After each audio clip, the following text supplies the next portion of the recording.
सामाजिक परिवर्तन पर चर्चा करने के साथ ही यह भी आवश्यक है कि हम सामाजिक परिवर्तन के कुछ प्रतिमानों पर भी चर्चा करें। सामाजिक परिवर्तन के कई प्रतिमान हैं। मुख्य रूप से 3 प्रतिमानों पर हमेशा चर्चा की जाती है। सामाजिक परिवर्तन का स्वरूप भिन्न भिन्न क्षेत्रों में भिन्न भिन्न प्रकार का होता है। यह परिवर्तन निरंतर होता रहता है तथा अनेक दिशाओं में होता है, जिसके विषय में हम पूर्व अनुमान नहीं लगा सकते हैं। यह पूर्वानुमान लगाना भी बहुत कठिन होता है। मैकाइवर एवं पेज ने सामाजिक परिवर्तन के 3 प्रतिमानों की चर्चा की है, जिसके ऊपर हम चर्चा करेंगे। प्रथम प्रतिमान, जिसे रेखीय परिवर्तन भी कहते हैं।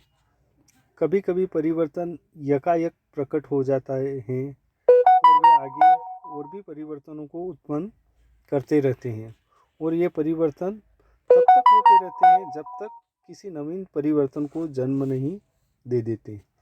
इस प्रकार के परिवर्तन को रेखीय परिवर्तन लाइनर चेंज कह सकते हैं। इस श्रेणी में आविष्कारों से उत्पन्न परिवर्तन को लिया जा सकता है। रेडियो, टेलीविज़न, वायुयान आदि के आविष्कारों के कारण उत्पन्न परिवर्तन तब तक होते रहते हैं जब तक कि किसी अच्छे एवं नवीन उपकरण का आविष्कार नहीं हो जाता। इस प्रकार के परिवर्तन एक ही दिशा या रेखा में होते हैं, इसलिए इन्हें रेखीय परिवर्तन कहा जाता है। यहाँ परिवर्तन का प्रथम प्रतिमान है। ये परिवर्तन मनुष्य के बौद्धिक विकास का परिणाम होते हैं और यह सामाजिक परिवर्तन को एक निश्चित पूर्व निर्धारित रूप में देखते हैं। प्रौद्योगिकी के परिवर्तन इसी प्रकार के उदाहरण हैं।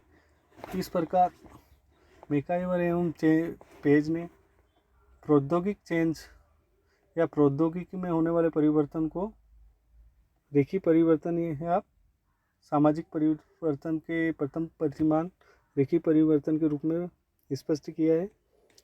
अब हम चर्चा करेंगे द्वितीय प्रतिमान।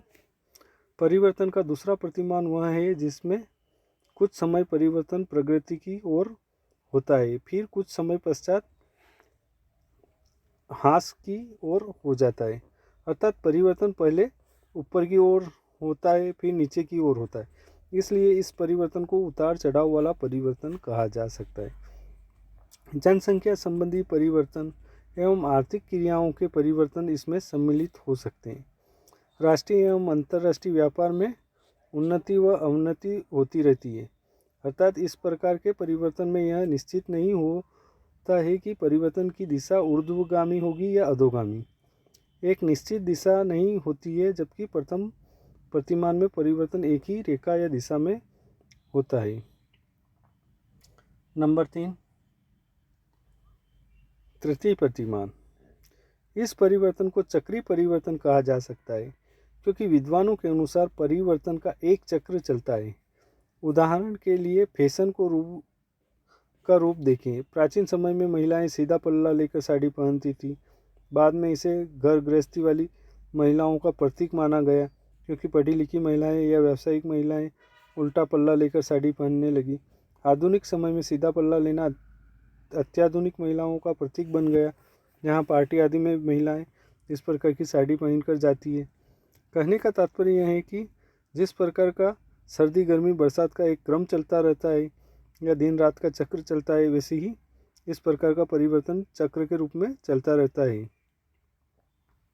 मानवीय क्रिया, राजनीतिक आंदोलन, सामाजिक मूल्य, अलंकरण, सौंदर्य प्रसाधन आदि के क्षेत्र में ऐसा ही प्रतिमान पाया जाता है, जिसमें एक के बाद दूसरा, तीसरा और पुनः वही चक्र दोहराया जाता है, पुनः वही लौटकर आ जाता है जहाँ से परिवर्तन का प्रारंभ हुआ।